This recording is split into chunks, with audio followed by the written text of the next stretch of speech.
자, 인사혁신처에서 발표했던 출제 기조의 이제 전환이 되겠습니다.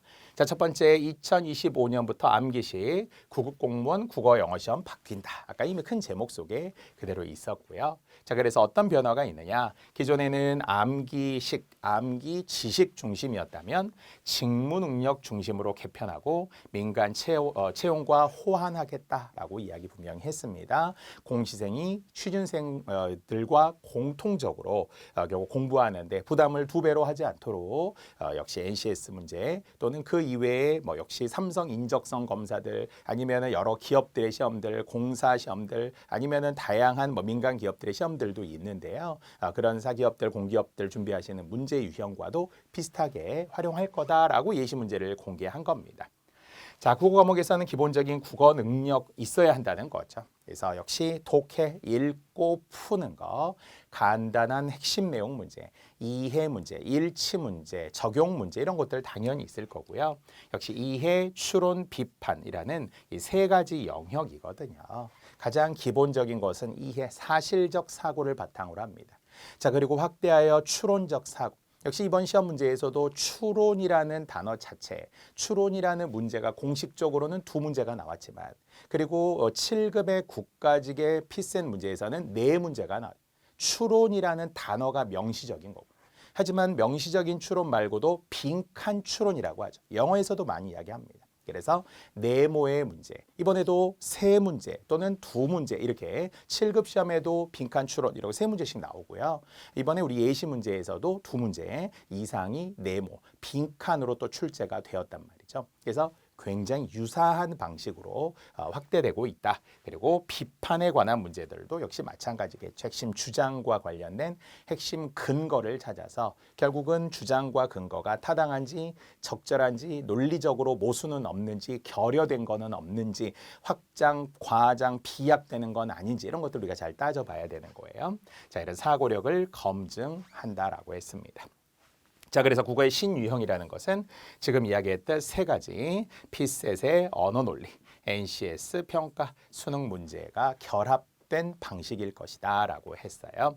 자, 그래서 민간 채용과 공무원 채용 시험 간의 연관성을 높이겠다라는 이야기들을 이야기했습니다. 자, 그래서 인사혁신처에서 발표한 그 동영상에서도 이 갈라파고스화 되는 것을 피하겠다 이렇게 이야기를 하고 있거든요. 본디 갈라파고스라고 하는 건 이제 고립이라는 단어로 요즘에는 많이 해석을 합니다. 남태평양에 있는 섬들의 지역이라고 생각하면 되는데요. 문명과 동떨어져 있다라는 거죠. 그래서 기존의 공무원 시험은 딱 공시생에 맞는 시험이었어요. 수능도 아닌데 그렇다고 해서 이게 뭔가 민간에서 보는 시험과도 조금 다른데 그래서 공무원 국어만의 약간 고립되는 유형 이것을 갈라파고스화라고 하는데요. 그 갈라파고스화 되는 것을 이제 없애고 고립되면 안 되는 거니까요. 그래서 이렇게 호환이 가능하도록 문제를 출제했다라고 이야기하는 갈라파고스화 되는 것을 이제 피하겠다라고 했던 방침을 기억하시면 되고요. 자, 첫 번째, 기존 수험생들의 부담을 줄이기 위해 2024까지는 현재 출제 기조를 유지하겠다. 약간 또 겁을 먹는 분들, 그래도 들어오지 않을까요? 사실 이미 거듭 점진적으로 들어와 있는 상태라는 거죠. 가장 대표적으로 2023년 하반기에 치러진 지방직 7급. 또 2022년의 하반기에 치러진 지방직 7급. 이 지방직 7급은 국가직 7급과 달라서 완전히 피셋은 아닌데 그렇다고 완전 구급 시험은 또 아닌데 그러면서 이런 피셋형 문제들이 이미 나오고 있어요. 추론, 오류, 그 이외에도 역시 뭔가 보기 형태를 주면서 계단식 선지, 기억, 니은, 디귿, 디귿 이런 계단식 선지들이 있죠. 이런 게 이미 들어오고 있었어요. 논리 문제들도 있었고요. 또는 2022년 서울시에서 1차 시험을 보았던 문제에도 역시 이런 논리 문제, 명제 문제 이런 문제들과 관련된 게 이미 있었어요. P면 Q이다와 관련된 그 이외에도 국회직이나 법원직 문제들에서도 이런 피셋형 문제들이 있어요. 그래서 여러분들도 한번 미리미리 좀 다양한 문제들을 공식 문제 참고해서 보시면 제가 가장 우려하는 것은 지금 바뀐다고 그러니까 갑자기 막 피셋 문제집 막 사서 갑자기 7급 문제 막 엄청 막 열심히 풀면서 막 당황해하고 불안해하고 이럴까 봐. 그럴 필요 없다는 거예요.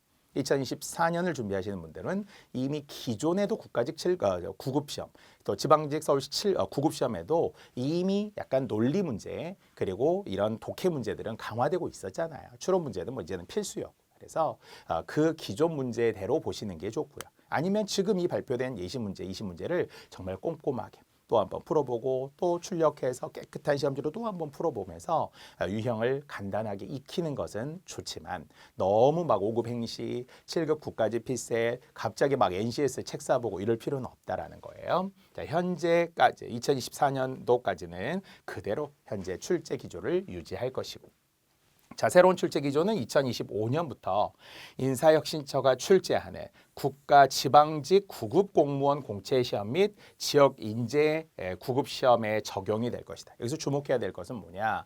국가직, 지방직 그리고 국가직과 관련된 지역 인재 시험이 있죠. 이런 시험부터 반영을 하겠다는 거예요. 그러면은 여기에서 언급되지 않은 건 뭐예요? 군무원 시험 같은 경우. 그러면은 나머지 시험들도 있어요. 국가 지방직에서 관할에서 내는 시험이 아닌 거. 그런 시험들은 완전히 바뀔 가능성은 조금 희박합니다. 특히 군무원 시험도 준비하시는 분들 많잖아요. 군무원 시험은 독자적으로 출제하기 때문에 기존의 경향을 당분간은 유지할 가능성이 있습니다. 다만 조금씩 당연히 따라가겠죠. 공개되기 때문에 대세를 따라갈 수밖에 없습니다만 바로 2025년 뭐 군무원 시험도 이대로 나온다 이렇게 단정할 수는 없어요. 특수하죠. 25문제로. 그래서 기존에 준비하시던 분들은 어차피 여러분들은 시험을 보는 올해나 내년에 다 합격하실 분들이잖아요. 그럴 거라고 저는 믿습니다. 그래서 단기간에 합격을 원하는 거기 때문에 이거는 이제 새로 진입하시는 분들. 그러면서도 기존에 있던 유형과 또 새로운 유형을 좀 병행하면서 같이 공부할 필요는 있겠죠. 자, 시험 난도 중요합니다. 전년도와 유사한 수준으로 조절하도록 계획하겠다. 자, 그래서 이번 예시 문제를 기준으로 보더라도 제가 생각하건대 합격 점수, 가능성, 합격 점수로 예상하는 것은 최소한 80점 이상. 80점 이상은 나와야 한다라는 거예요. 그럼 80점 이상이 되기 위해서는 최소 우리가 4개, 결국 20문제를 기준으로 했을 때 4개까지는 틀려도 된다. 어쨌든 16개 이상은 맞아야 된다는 거죠. 그럼 16문제 이상 맞으려면 어떻게 해야 돼요? 일단은 기본 독해에 충실해야 된다는 거. 뭐 어려운 문제 때문에 막 우리가 흔들리지 말고 이건 읽으니까 풀리는구나. 이 정도는 내가 해볼 수 있겠구나라는 생각을 갖고 좀 자신감 있게 접근했으면 좋겠어요. 실제 제 제자분들도 풀었을 때 대부분이 80점 전후에서 형성이 되었어요. 뭐 잘하신 분들은 뭐 하나 틀렸다, 뭐 2개 틀렸다 있어요. 근데 85점 은근히 있더라고요. 85점. 상위권을 기준으로 이야기합니다. 이제 막 진입을 했다. 초시생인데 막 90점, 95점 나오는 건 원래 이제 국어를 정말 잘하시는 분들이 그럴 수는 있어요. 그런데 어쨌든 80점 전후에서 여러분을 한번 믿어보시고요. 또 혹시라도 내가 70점대다. 아니면 정말 안타깝지만 아직은 내가 60점대가 나왔다. 이렇게 하신다면 이제 그 다음 노력하면 되는 거죠. 한 문제, 한 문제, 한 걸음, 한 걸음 이렇게 우리가 용기를 갖고 도전하는 거라고 해서. 그래서 처음 시작할 때는 시간에 너무 구애받지 마시고 너무 시간에 압박감을 갖지 말고 이제 맞는 게 중요하고요. 만약에 내가 공부를 좀 했다. 시간이 연차가 좀 있다. 이러신 분들은 당연히 시간 계산 반드시 해야 되겠죠. 실전처럼 초시기에 재가면서 시간 낭비 없이 최대한 집중해 가면서 이런 요령들을 함께 결국 실력이라고 우리가 말해야 되는 거거든요. 그래서 여러분도 80점 이상. 이것도 제가 조금 유연하게 이야기한 거예요. 85점이라고 하고 싶기도 합니다. 80점에서 85점 정도는 우리 받을 수 있어야 하지 않을까라고 생각을 하고요. 자, 단순 문제의 단순 선지 방식을 결국은 이제 줄이는 거죠. 여기서 말하는 단순 문제라는 것은 제시문 없이 나오는 거 있죠. 인사혁신처에서 제시했던 것처럼 예전이라면 다음 중 비동사적 합성어인 것은 이러면 그냥 그대로 뭐 1, 2, 3, 4하고 따로 선지가 그냥 한 줄로 끝나는 거잖아요. 그렇게 문법도 또 맞춤법에 맞지 않는 것은 이런 거 있잖아요. 한자의 표기가 잘못된 것은 이런 거, 이렇게 단순 문제들을 이제는 내지 않겠다는. 물론 이번에도 어휘 문제가 공식적으로 2문제가 있었습니다. 한 문제는 결국은 다의적 의미, 그중에 가장 적합하고 비슷한 걸 찾는 문제였고요. 자, 2번째는 한자어 문제이긴 했었어요. 그래서 결국은 거듭난다라는 신적 존재로 거듭난다라고 하는 것이 복귀하는 거예요? 아니에요. 복귀는 부대로 복귀하는 거잖아요. 되돌아가는 거고요. 하지만 재생, 거듭나는 것이죠. 그렇게 이제 변화하고 재생하는 것인데요. 문맥에 맞는 한자어의 의미는 중요합니다. 기초 국어 능력이잖아요. 사전적 의미, 문맥적 의미 이런 건 계속 나올 거라고 보는 겁니다. 자, 그래서 단순 문제의 단순 선지 방식이 아니라 결국 지문 독해, 추론 후 답하는 방식을 모두 20문제로 구성을 했어요. 이번에 20문제 모두 다 지문 독해죠. 읽기가 있는 거죠. 그래서 시간이 조금 더 결국 많이 걸릴 것이다라는 게 비례될 수밖에 없으므로 필요한 부분을 쏙쏙 잘 찾아서 읽는 것, 밑줄의 앞뒤를 정확하게 확인하는 것, 지문이 길 때는 문제를 먼저 보고 선지를 역시 우선적으로 보고 한 두 가지 좁혀놓는 이런 것들이 중요한 요령이 될 거라는 거고요. 자, 마지막 10번째 이제 중요한 게 논리 문제라는 거예요. 논리 문제. 자, 논리 문제라 하면 결국 참 거짓의 문제입니다. 여기서 참 거짓이라는 것은 참일 때 어떤 보기의 글이 참일 때 결국 이것도 참이 될 수 있는 것은 거짓인 것은 모두 참인 것은 이런 문제가 5급, 7급의 필수 문제입니다. 참 거짓 문제만으로 이번 2023 기준으로 국가직 7급의 두 문제 무조건 필수 문제입니다. 자, 이번에 우리도 마찬가지로 예시 문제 9급에도 이 참 거짓 문제가 또 출제가 되었고요. 물론 이제 멀리 가면 이게 연역 추론에서 많이 나오고 대전제가 참일 때는 결론이 반드시 참이다. 물론 반대로 대전제 또는 소전제 포함하여 전제가 거짓일 때는 결론도 반드시 거짓이다. 이런 연역 추론의 과정과 연역 추론의 논리 같은 걸 이야기할 때 참 거짓이 나와요. 워낙 94학년도 수능 시작할 때 논리야 놀자라는 책을 통해 논리가 과연 뭐냐, 결국 논리적으로 맞는다, 이치에 맞는다는 게 과연 무엇이냐 이런 이야기들에 대한 이야기를 했던 게 우리 이번 예시 문제로도 명시적으로 들어왔다라고 할 수 있고요. 또 전제와 결론입니다. 자, 방금 이야기했던 연역 추론, 흔히 3단 논법이라고 불리는 아니면은 직접 추론, 전제 하나에 또 결론 하나, 또 간접 추론, 대전제, 소전제, 심지어는 복합적인 추론들도 나와요. 전제에서 또 작은 소결론이 나오고 또 그것이 전제가 되어서 다시 새로운 결론을 도출하는 이 복합적인 추론의 형태들도 필세 문제들에서는 있습니다만 어쨌든 대전제냐 아니면 중간에 소전제를 네모놓고 그래서 결론 앞에 들어갈 전제를 찾는 문제. 아니면 당연히 전제 두 개를 주고 이번에 결론에 들어갈 내용은 뭐냐. 빈칸으로 들어가는 문제 아니면 생략된 전제 문제가 이번에 우리 두 문제 모두 고난도 문제였어요. 자, 이런 전제 결론도 있고요. 강화 약화도 피셋의 필수 문제거든요. 물론 이것 또한 일종의 일치 문제예요. 그래서 글쓴이의 견해를 강화한다. 아니면 글쓴이의 견해를 약화한다. 이번에도 보니까 우리 이누이트 포함해 무지개 색깔 포함한 언어 지문이었잖아요. 선, 언어가 후, 사고를 결정하죠.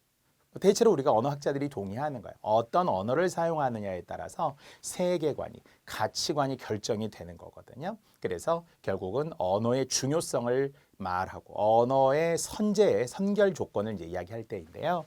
자, 그럴 때 이제 결국 글쓴이의 내용 또는 그 지문의 내용을 맞게 또는 옹호하고 또 그것이 일치하는 거라면 강화할 수 있고 반대 이야기라면 약화하는 것이겠죠. 강화 약화 문제 이런 게 결국 논리 문제입니다.